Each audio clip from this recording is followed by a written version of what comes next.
Olá pessoal, sejam novamente bem-vindos ao TIGS Channel News. No vídeo de hoje eu quero falar um pouco sobre a relação entre música e seleção de parceiros.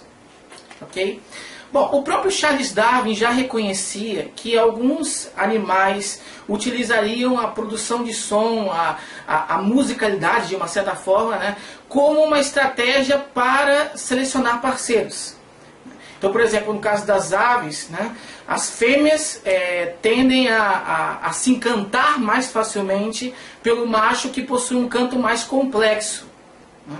Ou seja, da perspectiva do macho, o canto dele sinaliza para a fêmea a sua qualidade genética, ou a sua boa qualidade genética, ou a sua péssima qualidade genética. E isso vai fazer com que ele tenha um melhor sucesso reprodutivo ou um menor sucesso reprodutivo. Bom, a questão é que recentemente alguns psicólogos evolucionistas tentaram verificar se isso também procede para o comportamento humano. Né? Então tentaram identificar se a musicalidade em humanos também é um critério de seleção de parceiros. Bom, o que eles identificaram é que parece que isso se aplica sim. As mulheres tendem a levar em consideração a expressão da criatividade masculina no momento de selecionar os parceiros. E a música é uma expressão de criatividade. E a influência disso é ainda mais forte quando elas estão na fase fértil do ciclo menstrual. Ou seja, no momento em que elas estão mais propensas a gerar uma descendência. Ok? Então isso se reflete em uma motivação maior por parte dos homens de se inteirar da música, de fazer parte da música. Porque faz parte da natureza humana masculina utilizar a música como uma forma de se promover como um parceiro em potencial. Certo?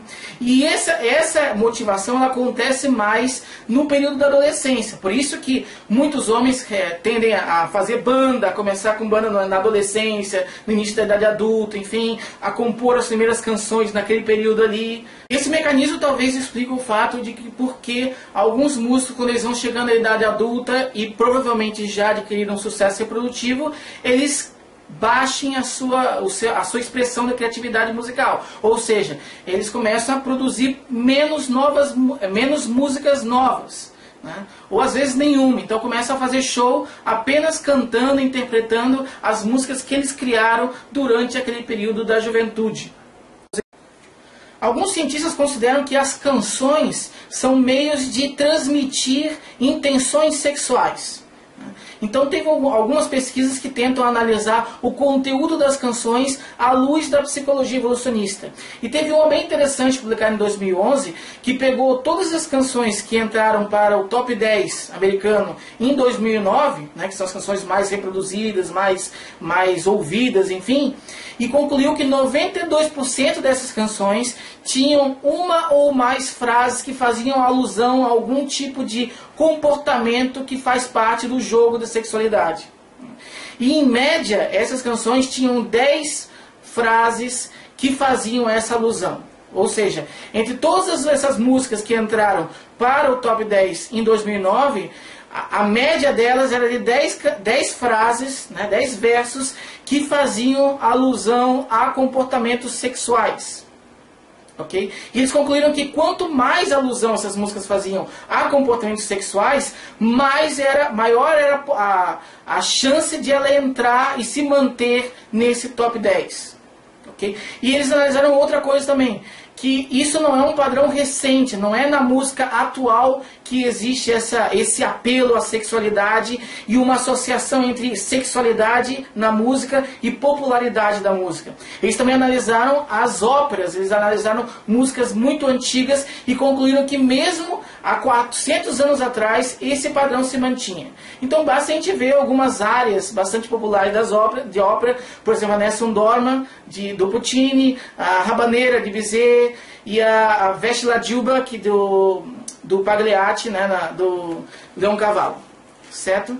Então são músicas que foram compostas há mais de 100 anos, mas até hoje elas continuam bastante populares e tem nela, né, a letra dela está totalmente permeada por questões da sexualidade humana.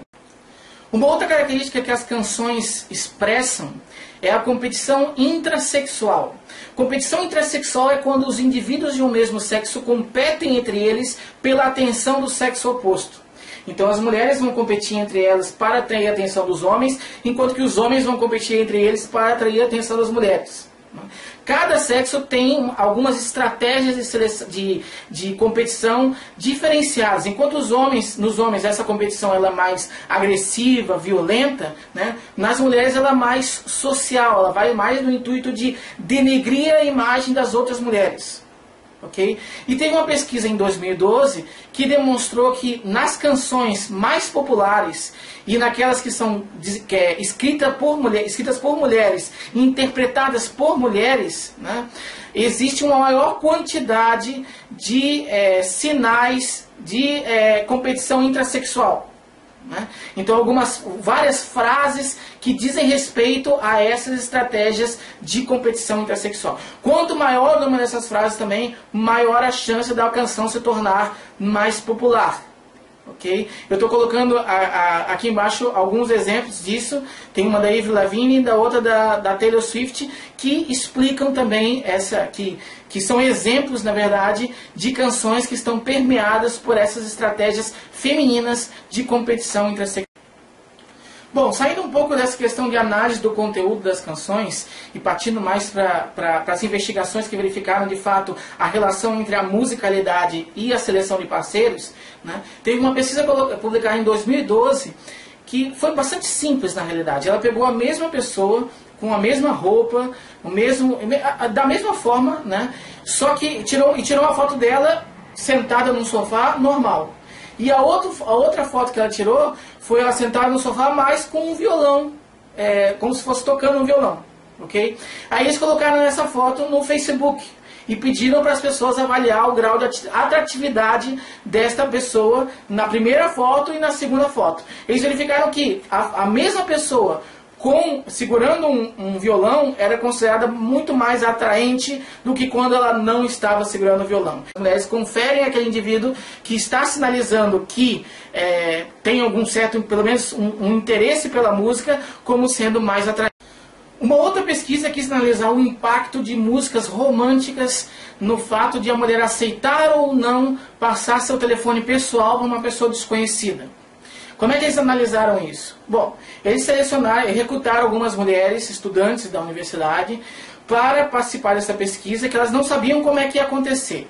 Então o pesquisador deixava elas sentadas numa sala, sozinhas, né, e pedia para elas esperarem até que alguém viesse chamar. Naquela sala era tocada dois tipos de canções diferentes, né?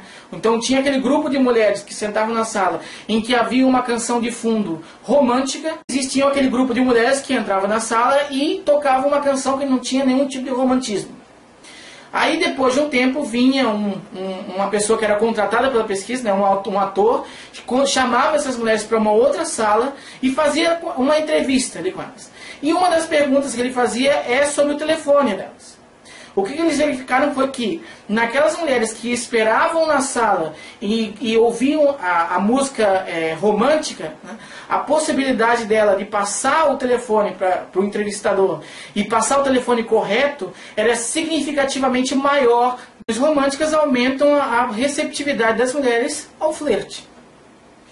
Pessoal, era isso, né? Tem muito mais coisa para falar sobre esse tema, mas eu quis deixar um vídeo bem resumido. Vocês podem ter percebido que a grande maioria das investigações são com relação ao impacto da música produzida pelos homens na percepção das mulheres, né? Isso por quê? Porque, como eu falei, isso aqui é um vídeo sobre a seleção de parceiros. E quem faz a seleção de parceiros são as mulheres, né? As mulheres selecionam os homens, e não o contrário. Okay? Então, naturalmente, que essas investigações vão ser mais sobre o impacto da canção, da música produzida pelos homens sobre a receptividade das mulheres. Isso de nada quer dizer que as mulheres não têm capacidade musical, né? A gente tem aí várias cantoras, né? Várias compositoras que mostram que isso não faz sentido, né? Mas que na grande maioria, quando a gente fala de médias populacionais, okay? Os homens eles estão mais à frente, né? São mais motivados a buscar a música, a compor a música, enfim, a usar a música como uma forma, inclusive, de ganhar a vida. ok? Então, era isso. Eu queria finalizar com uma canção, né, já bem antiga, de um filme de 1955, que é o Dançando nas Nuvens, tá? Que chama-se Music is Better Than Words, ou seja, a música é melhor que as palavras. Ela foi composta por Betty Comden e Adolph Green, e foi imortalizada por Dolores Gray, no filme Dançando nas Nuvens, de 1995. Certo? O que diz essa canção, né? Diz o seguinte: se a música é melhor que as palavras, você quebra o encanto quando começa a falar. Esqueça a palavra e cante uma canção para ela. Quando você está sem palavras, você chora e sua canção é triste. Mas quando está amando, fica alto e sua música tem acordes felizes que cantam as boas novas. Então era isso, gente. Muito obrigado novamente. E até o próximo vídeo aqui no TVC Channel News. Valeu!